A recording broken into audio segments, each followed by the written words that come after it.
let's be a little bit real here, where it's always there. There's some fear, there's some restriction, there's some dynamics that create a little bit of resistance. That resistance is there for a reason. It's challenging you, it's allowing you to be able to lean in and allowing you to be able to, I guess, on a certain level, like express to the universe, to the manifestation process, that this is something that you really need and you're wanting to put the work in. And when it kind of comes back and when hurdles and struggles come forward, which they will, it also kind of motivates you to build that resilience, to build what you need to be able to move forward. And that doesn't just happen overnight. That needs to kind of take some time, and there's the ebbs and flows of things. So this is probably going to be a 2-3 part series. If you want the full series, please join into my or please subscribe to my YouTube channel. If you are already a subscriber, thank you so much for joining. And and I look forward to kind of going through and diving deep into this, because there is several stages, and we want to begin to cultivate how to not only accept the fear and thrive in. And again, I activate, or I use that word fear, because even underneath, if you go deeper, it's like doubt and maybe confidence and motivation. Maybe there's a lack of resources or lack of time. This is what some of the stories that can come forward.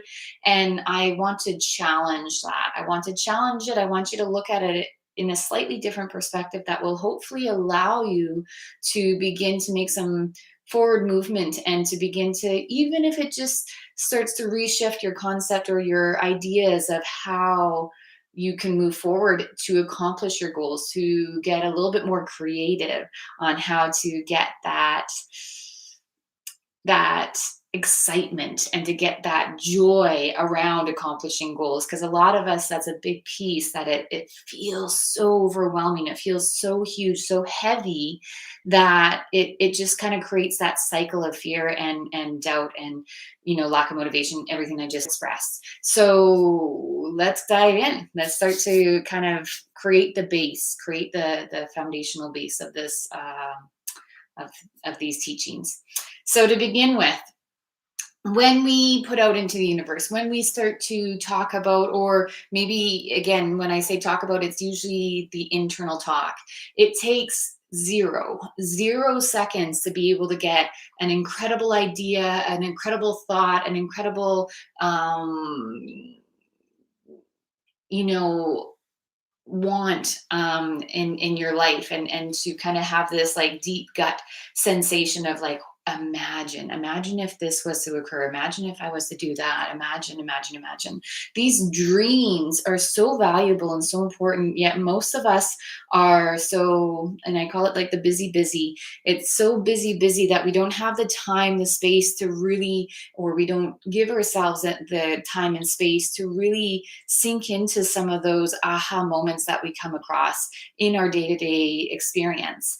And so when you first of all begin to, let's say, bring said dream, said goal, said whatever into reality, maybe you've written it out, maybe you started to clarify what your needs and wants are, which by the way is one of the most important steps.